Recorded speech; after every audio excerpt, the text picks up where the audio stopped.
Let's address something here. I am not a fan of Woo Girl products. I am not a fan of Bro Code products. I am not a fan of Hype Train. Now, let's address the Juggernaut, which has a lot of Hype Train behind it. Here's the deal. If you have a standard 30 series setup, then once you hit about 4,000 RPM and it tries to go into overdrive, you fight from here to there with every bit of torque. So if you're driving a ginormous rear tire like this one, and you do not have a built-out engine, you're going to have quibbles. That's where the Juggernaut comes in. So if you have a mildly built engine, like either the Rattlesnake Chinesium that I made, or the Mod 2 that you will probably see at the end of this video, then the Juggernaut raises the engagement along with the distance of RPM you can cover.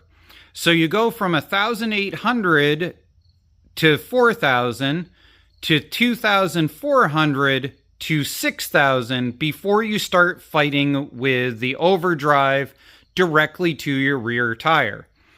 That's the whole point of the Juggernaut, is that it allows you to raise the RPM and have a wider bandwidth of RPM to work with before you end up hitting the 1-to-1 ratio and dealing with your torque from here to here. That's the point of it. And now we're going to prove it. So we tried the thin belt, we tried the bigger exhaust that I proceeded to burn the inside of my leg on.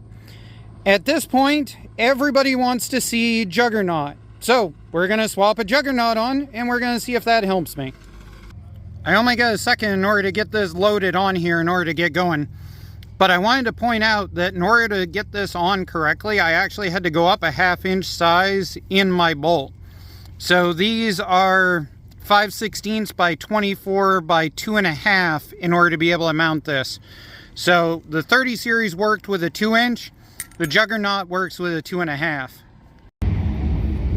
Look at this rig.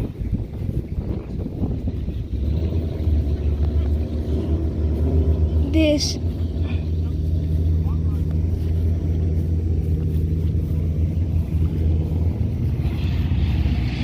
it's so cool. Like all rusted out, but it's like a good rusted out. And if someone can explain what is happening with this turbo, which then goes into this, I have no idea what's happening.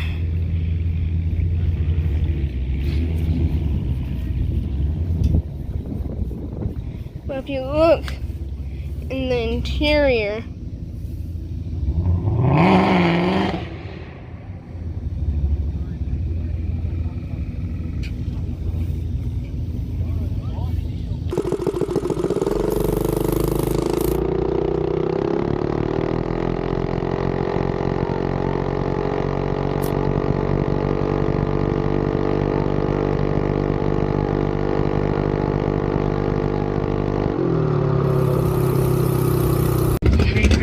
I wasn't thinking about when I put the Juggernaut on the fact I still had the really crummy VEVOR belt on there. So we did pick up some mile per hour. 43.2 puts us 2+ mile per hour faster. We ended up with a crap time because my reaction was just junk. But now I think we swapped the BLACKHORSE belt back onto it, because right there you can see we were eating the belt just in that one run. Rather than glaze this thing, I think we should swap the better belt on right now. I mean, better is kind of, you know, a moot point, because this is $6 a piece belt. These are free with the kit, but we have the Gates belt, which is $14. We'll try maybe.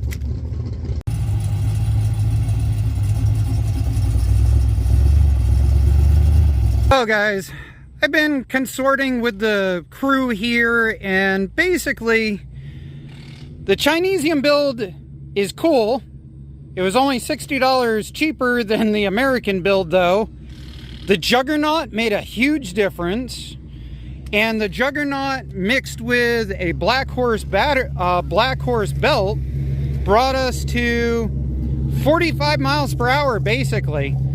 So we went from the rattlesnake, the 50-tooth Chinesium build out, basically went 41-41, which meant that that driven pulley was our limiter. And then we went small belt, got the same exact thing, but we definitely burnt the cheaper small belt. Switched to the Juggernaut. We gained from 41 to 43, forgot that we had the crummy belt, went to 45 miles per hour with the halfway decent Black Horse belt. Now, granted, I could throw the Gates belt on right now and I could see if I actually gain anything, but I think rather than wasting our time there, I'm not going to bother with the 60 tooth because right now the China engine is hitting its 6,000. Well, technically it topped out at 5,800, but we're going to call that close enough to 6,000 doing it consistently. Over on the Redneck Computer Geek channel, John thinks it would be a great idea to put my Chinesium build with the small header on his lawn tractor go-kart creation. I don't know, you guys, if you're from Redneck Computer Geek channel and you've seen that thing, comment down below whether you think that's a good idea. Otherwise than that, that's the end of this first round on the Chinesium build. Thank you to NR Racing for the rattlesnake cam. I think it definitely works out great with all of this. Let's grab the Mod 2 engine, let's slam it in there, and let's go see if we can make some American power. America. America! Mod 2 cam PVL 22 number 97 jet with a motion tube upgrade. I think we're getting serious now.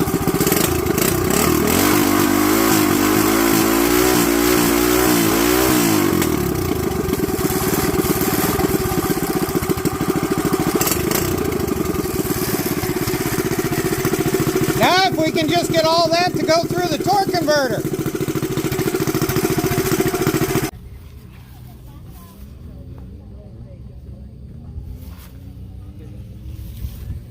That's a really big exhaust. The guy next to me is Oh, cool. Hey, you getting up pictures yet? Oh, I'm getting a video. Oh, cool. What are they? It's a 125. Honda Monkey. Huh. Now I'm going to ride.